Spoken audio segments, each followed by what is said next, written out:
right, good morning. Whenever you're ready, raise your hand. We'll go ahead and start with questions. We'll start with Katie right here in the middle.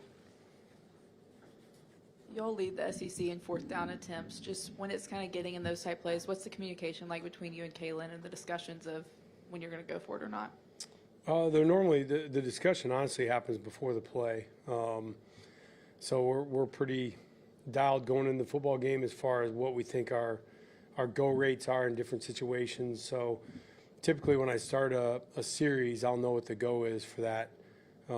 Like on first down, I'll know what the go is. So leading up to that play, there's really not a ton of deliberation unless we've run out of calls, and if I don't feel great about the calls we have left on the sheet, I'll tell Kalen, hey, my best stuff's gone. We probably need to think about punting here. So it's not too bad. We kind of been through it a few times. Jump to the right side. Let's go to Charlie. Yeah, Coach, do you feel like you guys left quite a bit of money on the table at Missouri, and what do you kind of do to kind of fix and finish some of those drives? I'm going to temper my response there. Yes, I think that's an understatement. I think most importantly, the guys know that. We got to the film session on Monday, and when we went through it, some of the plays, there's tough looks that a good defense like Missouri will present some problems for you that at times, and they certainly did that at moments in the game. And then there's plays that you feel really good about. It's a look that you practiced, you're ready to execute, and for a multitude of reasons, those didn't happen the way we wanted them to at times, and that was frustrating. And so some issues where we weren't able to continue drives into the red zone, was obviously really frustrating. So we got to look at coaches as well. It can't just be a player's thing, because it's not just a player thing. So what are the plays that we're good at running? What do our players do well? What do we execute well? And we got to make sure that we find the best way to get our guys in those positions and be honest about, the film we're watching. So we certainly did that, and I always tip my cap to the guys because they're very open to that. They listen, they'll take coaching, they'll understand that their coaches are going to fight for the best opportunity for them as well. Let's go to Chase on the left side. Ty seems to be pretty unbothered by blitzing. He's had a lot of success against the blitz. Can you just speak to that quality of his and how uncommon it is in quarterbacks to be able to handle that and burn a defense that's bringing extra men? Yeah, I think any quarterback, Ty is no exception to that. Certainly, more experience, the better. And certainly Ty has had some pressure-packed moments that he's had to deliver under pressure, and he just keeps getting better at it. And, fortunately for us, we play defense in the spring and in camp that pressures a lot. So I think there's something to that your quarterbacks can get used to that when they have to throw against pressure. And for him, I think, you go back to the Florida State game, which I don't want to, rehash stuff, but just the improvement he's made as a quarterback since then. I thought he made some plays that, in my opinion, the play he makes on 4th and 7 to Latsier, big-time quarterbacks in high-pressure situations make those throws, and he did. And so I just, tip the cap to Ty. He's just been very steady on his preparation, very critical of himself. He knows the plays that he left out there that he can still get better at. But I do think that that's kind of the mark. Good throwers when it's 70 and sunny, and making those throws is where it really counts. Yeah, kind of follow up to that. What are some of the coaching points to him about taking hits and hitting his checkdowns to make sure he doesn't take too big of hits? Just that. Ty's gotten way better at it, honestly. There was his scramble for 20 yards. I thought that was the biggest one. Like, he got out in open space, clearly had the first down, and he took an unnecessary kind of hit there that he could have got down right there. But other than that, I thought he's done a good job of being able to lean out of throws in the back end of the pocket when pressure's, collapsing on him. I did think there was a couple he could have got out of his hand. I think that he would probably agree with that. I know that he does. And that's where he's continuing to develop and get better, that even when they're tough. There was one we had a play action pass. He was pressured. He got the ball out of his hand immediately, got it to jam for like 3 yards, but 3 yards, 2nd and 7 is way better than 2nd and 17. So those are the things that I think he's continuing to build on. We have two on the front left. We'll start with Emily Grace and then go to Colin. What's the next step in Michael Carroll's progression as he continues to get game experience? Yeah, Michael, when the game's moving fast, he's just got to be able to do the same. Honestly, there was one pressure pickup that Michael MA'd on in the game, and super encouraging. We're having a unit meeting. I call Michael out in front of everybody, and whose fault was this? Who's the MA here? And Michael takes full accountability. It was mine. What was the call? Is the take it right call? He had the whole thing down. He knew exactly what should have happened, who the running back. So he was immediately able to articulate what should have happened in the play. And the growth that you can see from a young player like that just proves to me that he is very close to being able to be an every down guy. Aaron, kind of back to Ty. I'm curious, over the course of, say 6 games here, is there anything specific about his throwing motion or throwing mechanics that you want to see improved over the back half of the year, or what kind of comes to mind with that?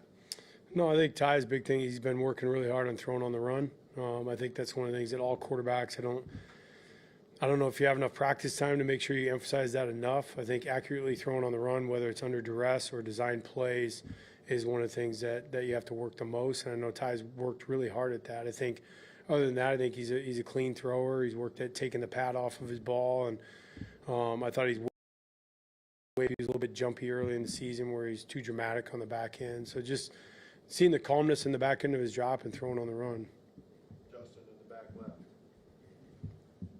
You guys leaned on Daniel Hill to pick up some tough runs late in the game, as well as you trusted him enough to throw him the football late in the game. What does that mean about his skill set that you guys can trust him late in the game and pick up tough yards as a bigger back?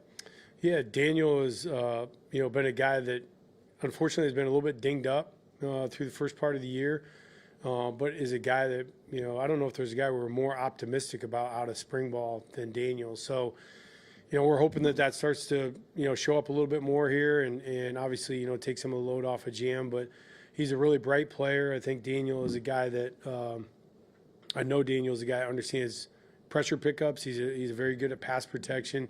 He's got incredibly good hands. A lot of people probably don't know that about Daniel, but he's a good athlete. I mean, he was like a state champion 300-meter hurdle guy. Like he's kind of wild, some of the stuff he can do. So we certainly trust him to do all those things. Let's go to Alex right in front there.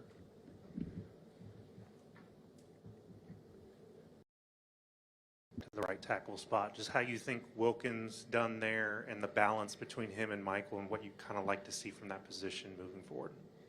Well, consistency is the biggest thing for both of them. Different vantage points for both guys, but I think consistency is one of the biggest parts. Obviously, the good offensive line play. There's no plays off, route or something like that. So we just have more consistency at that spot. So whether it's Michael having a full grasp of the offense or Wilkin executing, we just got to have better, consistency at that spot. We have a last question. I think we have a follow-up. Brady. You spent most of your career on the West. First big rivalry game at Alabama. Just what have you been told or understood about this Alabama-Tennessee rivalry? I'm still figuring all that out. I thought Georgia was a rivalry too, so I thought that was a big game. But I love that in general about the SEC. I think it's awesome. I love lining up every week, playing tough ranked teams. Our guys, our players are up for it. It's one of the best parts about being in Alabama, honestly, is like you think about playing Tennessee at home and what that stadium is going to be like and where our players are going to be at. It's going to be a lot of fun. Thank you, Coach. Yep. Thank you.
Okay.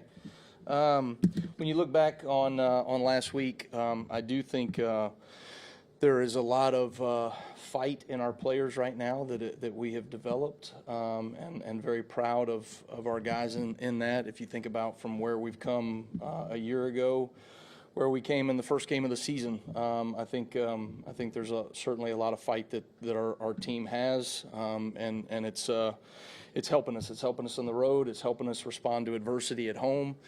Those are things that we've got to continue to build upon. One thing that I do think we've got to continue to grow is going from, a team that knows how to fight back and finding ways to put teams away. That's something that I thought we left opportunities as a football team on the field Saturday in Columbia, and those are things that we need to continue to work and get corrected. The exciting thing is I think our best football is still ahead of us as a team, as a defense. Certainly, there were some opportunities that we left out on the field. You look at the beginning of the game, truly unacceptable start. Eyes not being in the right place, fundamentally not being locked in, and those are things that we've got to do a better job as players and coaches of preparing to play each snap like it's the most important play of the game from a fundamental standpoint and from an eye progression standpoint. Doing your job over and over again is really the mark of a great defense. And if you look at the landscape of college football right now, there's plenty of mistakes out there. There's plenty of eye violations and poor fundamentals and all those things that you got to be able to essentially do your job at a very high level, and that's something that I think we're taking steps towards, but certainly we left a number of things out there on the table. Third downs, we're certainly improving as a third down defense. I think some of our pass rush is improving in terms of finding ways to speed up the timing of the quarterback. I do think we were able to affect the quarterback last week, and certainly that helped. In certain pass rushes and pressures. And then, we had 5 opportunities to create takeaways. We only came away with 2 of them. So that's something that we've got to do a better job. Love that we're creating the opportunities, but something that we can be way more consistent in finding ways to take the ball off of people. So when you look at this week, obviously another great rival, great opponent in the SEC. This is a football team that's operating at a pretty high level offensively right now, I think, in the country. That seems to be a theme of offenses that we've faced recently. And so, I have tremendous respect for this coaching staff. Their players are very disciplined, physical football team, created a lot of explosives downfield. They're committed to it schematically. And they have shown that they can respond to adversity. So we certainly have a great challenge ahead of us, and one that I think we're all excited to get started on our week of preparation. Just start with Nick here on the front right. Yeah, Demai Jackson got the start, but John Lee, I think, played about twice as many snaps as him. What kind of led to that decision of how those snaps are distributed? Well, we talk about it all the time, right? A body of work, and you have to answer for the things that we put on tape. And we just felt like what Dijon was doing in the game, and as the game was going on, he was operating at a very efficient level and doing his job at an efficient level. And so, what you do in practice and what you do in games ultimately determines, the amount of playing time moving forward. And so Dijon's certainly in a very good trajectory right now. Let's go Chase on the far left. When you're building a game plan and the other team has got a really good receiver who's 6'5", like Chris Brazil, is there any inclination to take your 6'4" corner who you were just talking about and shadow him, or does that take you out of your system when you do that? Well, you can do some of those things for sure, but when they're going fast, it's hard sometimes to just say, hey, we're going to go trade and match corners over all the time. Those are things that we have done that in the past. Those are things that you can do. Some of it is based upon what type of coverage you're wanting to play. Some of it is situational based. It's not like we have one 6'4" guy and we have all 5'9" DBs other than that, right? Zabian Brown is 6'2", you know what I mean? We've got guys that are long, athletic, so we do feel like we can challenge, their receiving core. But certainly, we'll look at whatever matchups we can have. So you stop by my office afterwards and any other ideas. Thanks. Go with Alex on the back left. Damani was obviously a guy you relied a lot on last season. What are you sort of wanting to see more from him, I guess, and what was the message coming out of the game when there is that disparity as far as snaps? Yeah, building consistency in your game. Damani has done great things here and played good football, but doing it at a very consistent level, play in and play out, and doing your job is ultimately, what we're all measured by. And so, I've told you guys this before, right? You are accountable for what you put on tape. You have to answer for those things. Myself as a coordinator, schematically, the way our guys play, effort, finish, I'm accountable for those things. Our players doing their job, when we put you in position to go make plays, you got to do those things and at a consistent level. And that's something that, not just Damani, a number of our players have to continue to improve if we want to get to where we want to go at the end of the season. Go to Colin on the left. Can you walk through the play call on that Dijon Lee, that final interception, just what his responsibility was and kind of what went down on the play?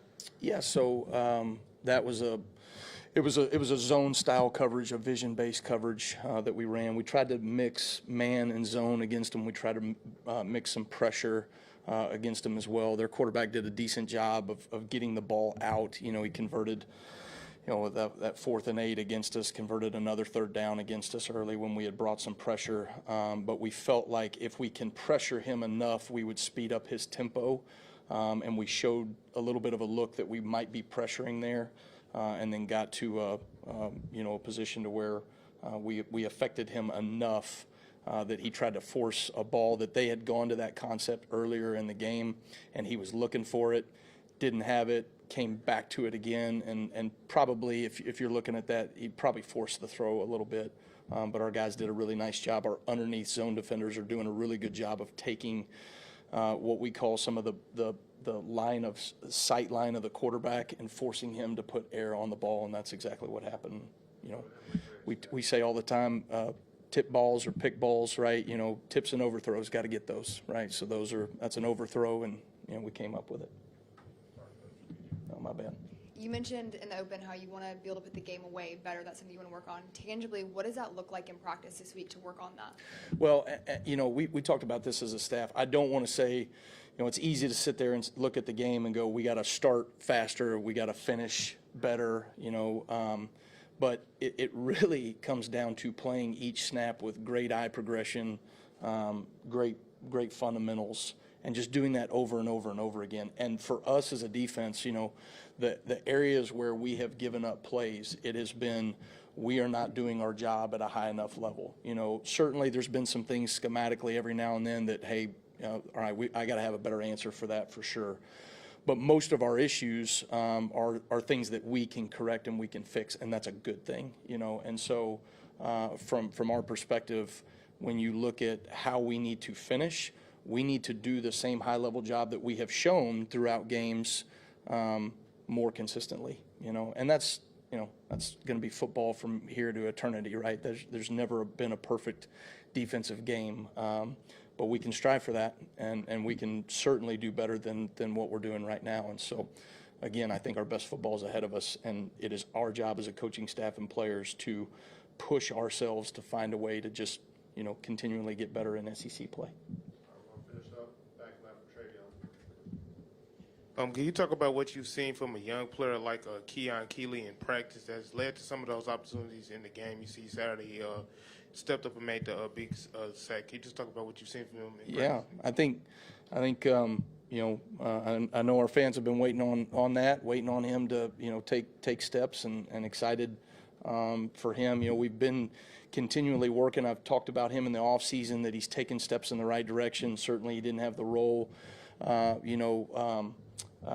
probably he would want at the beginning of the season, but he's just continually taking steps in the right direction, and so he has a role for us now, and he took advantage of that role on Saturday. I thought he did a really nice job in some different pass rush scenarios. He's getting better and better at his down in and down out play, consistency, doing his job at the same high level. And that's, you know, you're going to hear me talk about that probably the rest of the season, right? It's just about doing your job fundamentally at a high level over and over again, and he's doing that more consistently, and so he got rewarded with reps, and then he took advantage of those reps and produced for us on game day. So excited for him, as I am a number of guys within our defense. All right, thanks, guys.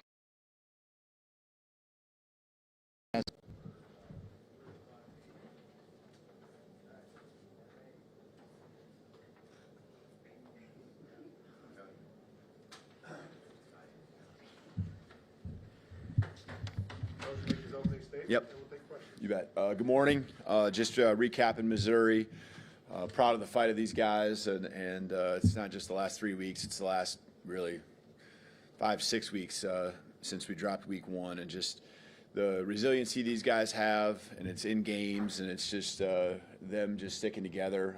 They're playing for each other. Just, you know, got to keep it rolling. It doesn't happen on its own. It happens through hard work. It happens through building trust and belief, through practice and great habits there. And it's carrying over to the football field, helping us find ways to win when it matters most. And so team football, I think, probably some of the best team football stacking weeks on top of each other that I've ever been a part of. It's not perfect. You guys see that, but it's team. It's a team sticking together. It's a team covered for each other. You know, doing some of the things that we couldn't do a year ago. You know, one side of the ball coming through, getting points on the board.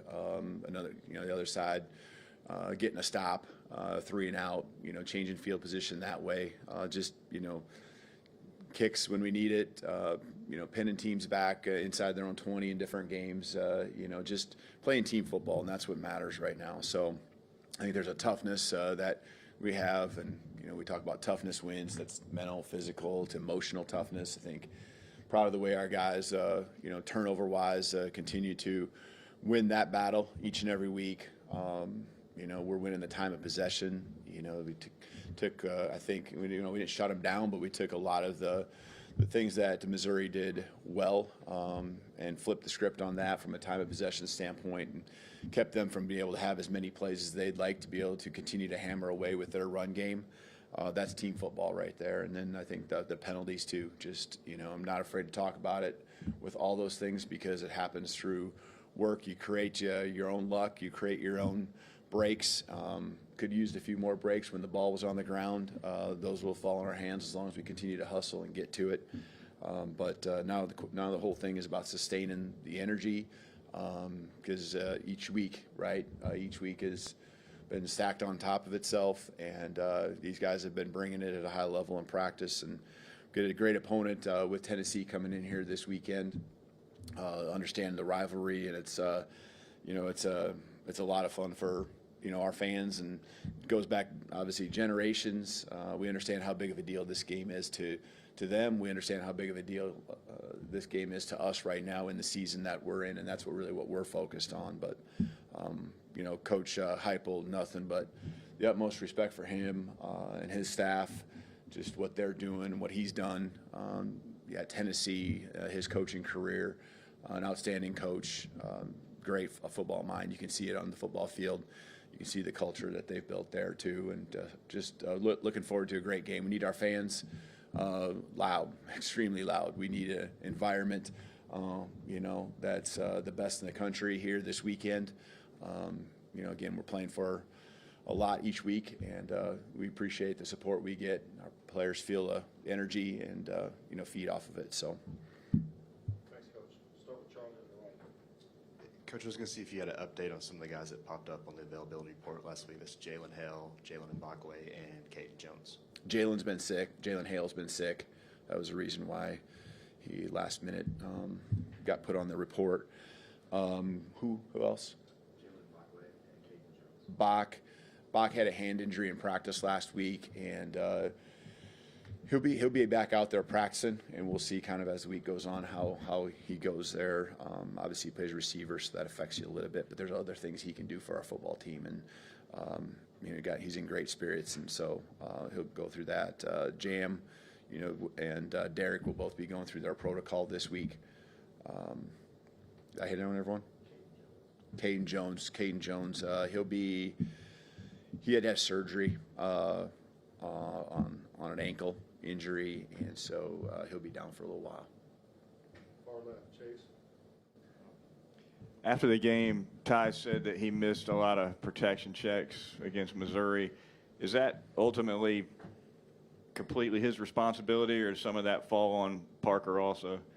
A lot of how we orchestrate it, I think, is pretty easy to see from a football mind. Just that, it starts with Parker getting things started, but Ty overrides everything. Ty makes he can see the big picture and knows really what he wants to get to, and so in the end, the quarterback, whether it's a turnover and it's not his fault, it still falls on his shoulders, the protection checks. And so Ty, he holds himself to such a high level. He's going to take accountability for all of that. He's the one that needs to declare if something's not right or what he feels comfortable with, getting us into that protection. So we ask a lot out of him. He asks a lot of himself. And it doesn't surprise me that he holds himself accountable for all of that. Let's go to Nick on the far right here. Yeah, kind of the weekly Caden Proctor question about the latest use of him. What did you see in that play, and kind of a unique setup with Parker being on the very edge of the line, snapping it backward like that? Just kind of what goes into that working? Yeah, I just think, Ryan Grubb and our offensive staff doing a great job, not just with that play, but everything we're doing, continue to force the issue, have creativity, force defenses to have to think about what's next, whether it's with that package or other things that we do.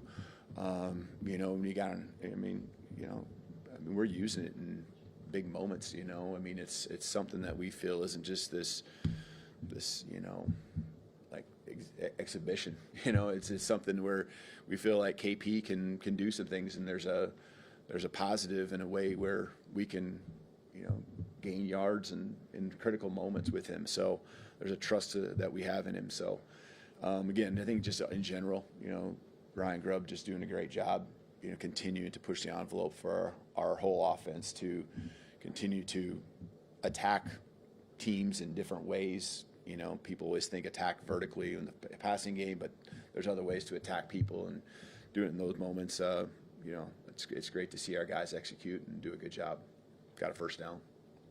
Two questions on the front row. We'll go to Emily Grace and then Colin.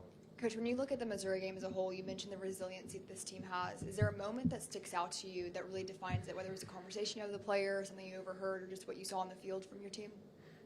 I think there's a lot of them. I think the first drive of the game, they go down the field on us, and we respond offensively with a touchdown. And then our defense goes back out there and gets the stop, and then we respond again. No one relaxing, no one flinching, even in that just sequence, 2 offense, 2 defensive series. Then I think the beginning of the second half, when we put the ball on the ground and give them a short field, they score a touchdown. That's a time where all of a sudden we had a 10-point lead, and now it's within a minute really of time on the clock, because it was the end of the half. They got a field goal and then a touchdown. All of a sudden we're in a tie game, and so. What's that look like? And it's coming back, and you can see it. And I know your question's about certain conversations, but I think it's just the look in our guys' eyes. They're in the locker room at halftime. I've referred to this a couple of times. They're looking to solve problems. There's energy. There's excitement to go back out there, continue to execute. There's not a timidness that they have. It's trust and belief in them and their side of the ball, but it's also a trust and belief that the other side's going to get it figured out. At some point, we're going to get it figured out. The game's going to come back to us if we're behind, and we're going to continue to execute and just continue to apply pressure when we're ahead. Hey, Kalen, you already mentioned this a little bit in this opening statement, but you guys are currently tied for the longest home win streak in college football. I'm curious about what separates your home atmosphere, whether it's from past places you've been or, just in your 2 years here. What separates Alabama's home atmosphere?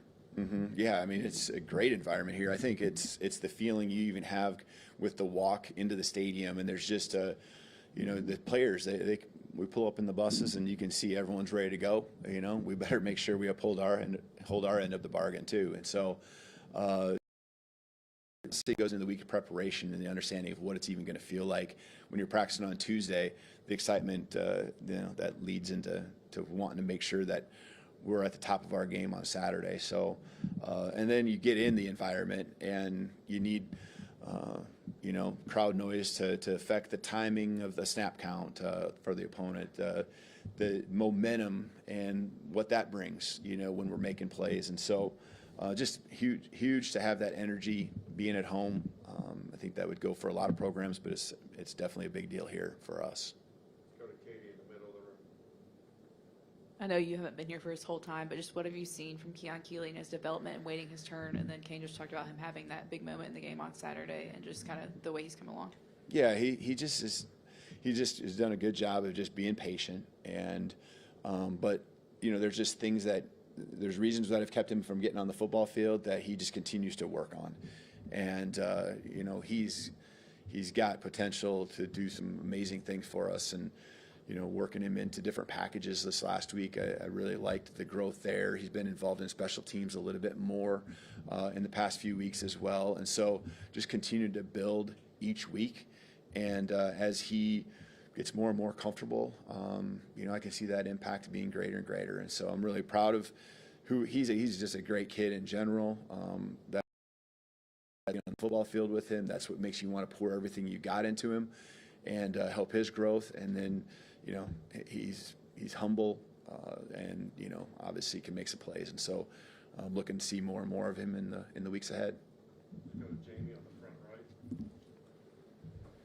Hey, Coach, you said before that every week tells you more about your team. After 3 consecutive ranked wins, what have you learned most about your group heading into Tennessee? It's been a fight for these guys because it's not just those 3 games.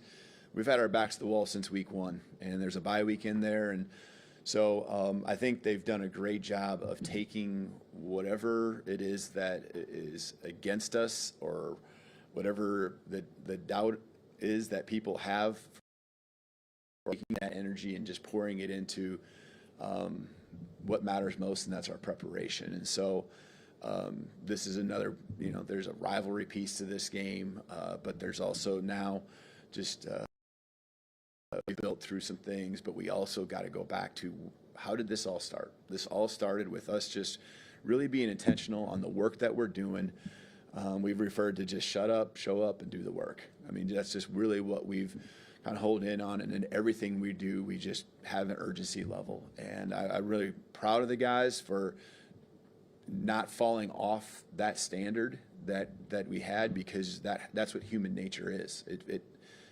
You get comfortable. We've had 5 wins in a row now, and our conference and the schedule keeps you from, that's one thing that keeps you from falling off the standard, because every week if you don't, you're going to be in trouble. And so I'm just proud of the way the guys have been resilient in the matters, in the moments that matter most, and just continue to also understand how we've got there. And it's through hard work. It's through a lot of those things I said earlier with the team and the buy-in to each other, not wanting to let their teammates down. And so, again, we got a lot of room for improvement. You've heard from the coordinators and the areas that we've fallen short and the things that we feel we can do better. All right, we're going to finish up all the way in the back right. Coach, when you play tough week in, week out SEC opponents, physical, does that make you practice limited live reps, change the way you practice? I think as the season goes along, you have to continue to keep that in mind on where is your team at. How is this taking a toll? Right now, I feel we're always monitoring it, but the pedal is down right now for our guys, and the GPS and all that kind of stuff. I mean, there's other ways that we used to not be able to tell where our guys are at, and I think. From a practice habit standpoint, we practice as hard as you could imagine, and there's proof in that. It isn't just something that's just the eyeball test. There's other pieces to it as well. But we also have to understand, with your question, that there are physical games being played on Saturdays, and there are certain guys that it hits different than others. And so, that shows up on Tuesday. That shows up on Wednesday. A lot of people read into reps and things like that. And why is this guy, his rep count down? There's probably a little bit more to that as well that, isn't seen because you're not at practice. And, who's maybe a little bit hobbled and dinged up, and we're not making all that stuff known all the time. So I'm just really proud of the way these guys, each week, tomorrow morning, I really feel like I know what I'm going to get from our guys. I expect a high level of energy. I expect a high level of just effort, and they've risen to the occasion every week and haven't fallen off. And so that's a credit to them. That's a credit to our coaching staff for finding the ways to really keep them, on edge, keep them motivated, understand the importance of the work that we put in all day, each and every day. You bet.